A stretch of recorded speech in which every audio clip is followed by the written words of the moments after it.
Qui êtes-vous lorsqu'on retire votre profession? Qui êtes-vous lorsqu'on retire votre statut? Lorsqu'on retire les enfants, le couple, le poste, la fonction? Qui reste-t-il? Alors oui, cette question paraît simple, et pourtant, elle met souvent extrêmement mal à l'aise. Parce que beaucoup d'entre nous avons construit notre identité autour de ce que nous faisons, et pas autour de qui nous sommes. Et en accompagnement, je le constate régulièrement. Certaines femmes se présentent immédiatement par leur métier. Oui, bonjour, je suis assistante de direction. Je suis infirmière, oui. Oui, Sophie infirmière, oui. Sophie enseignante. Et bien sûr, il n'y a rien de mal à cela, mais très vite, je leur pose une autre question. D'accord. Enchantée. Mais qui êtes-vous? Et là, oh, silence. J'ai aussi fait ce constat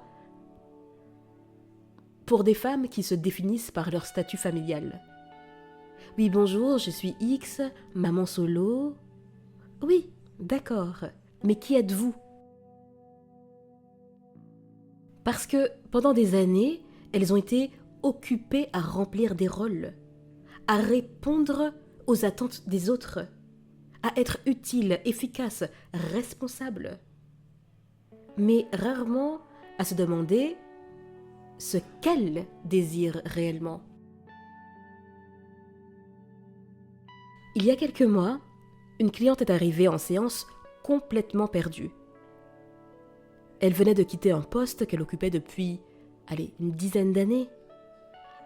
Et pendant tout ce temps, son métier avait structuré sa vie, ses journées, ses conversations, j'en perds mon français, ses objectifs, son estime d'elle-même. Et lorsqu'elle a quitté ce poste, elle n'a pas seulement perdu un emploi, non, elle a eu l'impression de se perdre elle-même. Elle m'a dit d'ailleurs une phrase que, jusqu'à maintenant, je n'ai pas oubliée. Elle m'a dit « Jessica, je ne sais plus qui je suis. » Et ce qui est fascinant, c'est qu'elle était toujours la même personne. Elle avait les mêmes qualités, les mêmes valeurs, les mêmes talents. Mais le miroir dans lequel elle se regardait depuis 15 ans, 10 ans, venait de disparaître. Et soudainement, elle ne savait plus comment se définir. D'ailleurs, je pense que cela arrive à beaucoup plus de personnes qu'on ne l'imagine. Parfois après une reconversion, une séparation, après le départ des enfants ou un burn-out. D'ailleurs, j'ai fait une vidéo sur le burn-out sur cette chaîne. Je vous invite à la visionner, enfin à l'écouter si toutefois ce sujet vous parle. Dans ces moments-là, la vie retire une étiquette. Et là, nous réalisons que nous avons fini par la confondre avec notre identité. Pourtant, votre métier n'est pas vous, vous n'êtes pas votre métier, c'est une activité.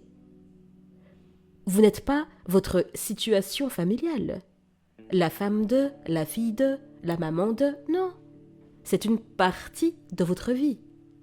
Vous n'êtes pas non plus votre rôle social, c'est une fonction. Et je sais que cela peut paraître évident, mais dans la pratique, c'est beaucoup plus compliqué. Parce que nous vivons dans une société qui adore les étiquettes.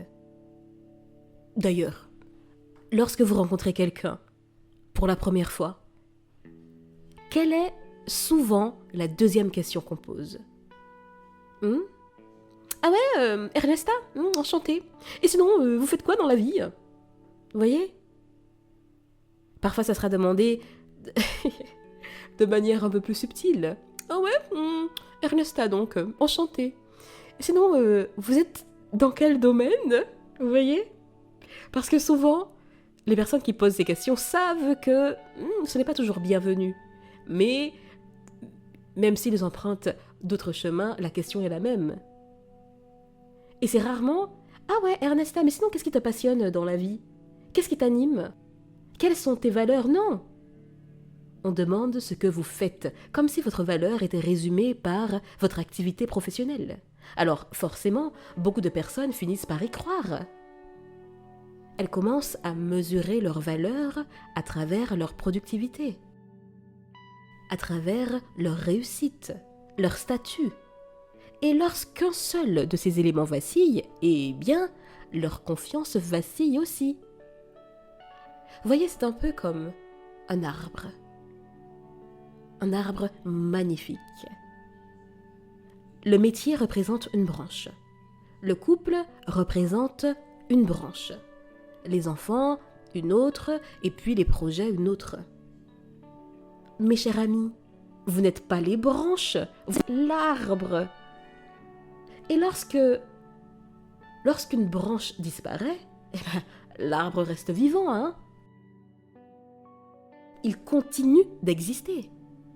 Le problème, c'est que beaucoup de femmes vivent comme si elles étaient leurs branches.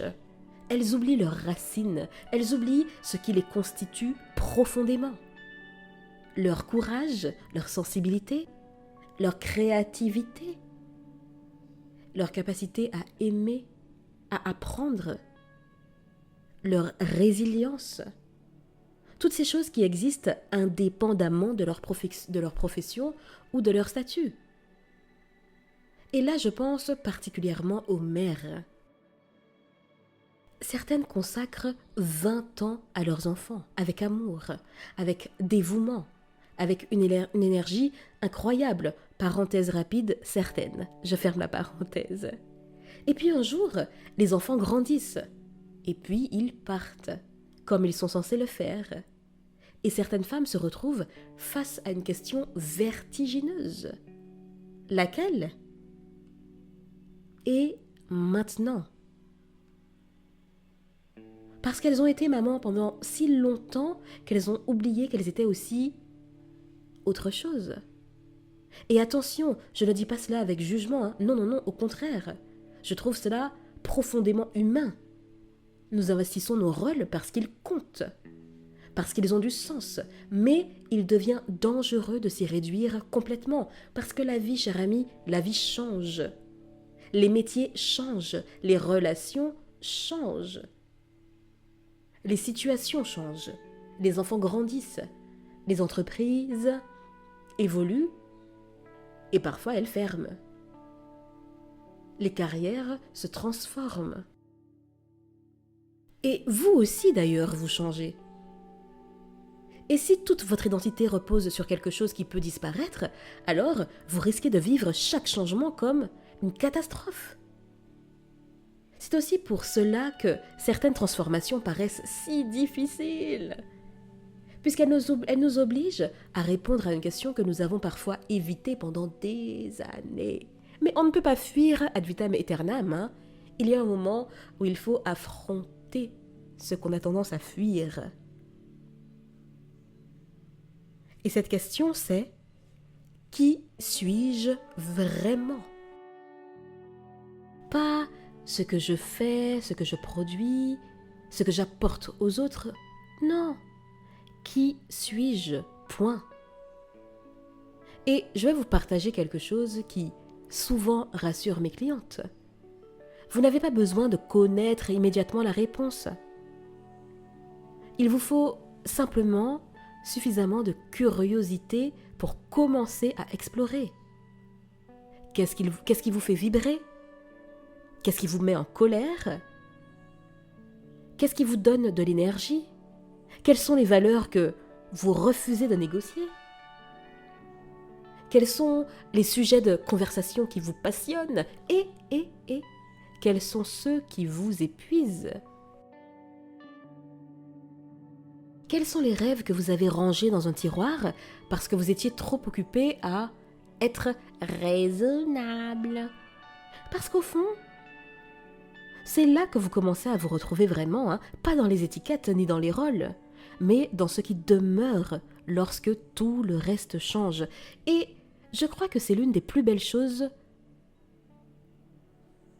qu'une transformation puisse offrir. Elle vous oblige à revenir à vous-même. Elle nous oblige à revenir à nous-mêmes. Je me dois de m'inclure. Je répète, je ne suis pas un gourou qui se positionne au-dessus de vous. Non, non, non, non, non, non.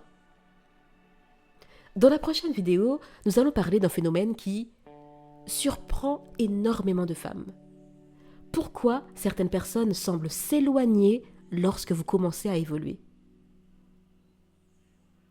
Pourquoi certaines relations deviennent étrangement bizarres, pile au moment où vous commencez à regagner confiance en vous?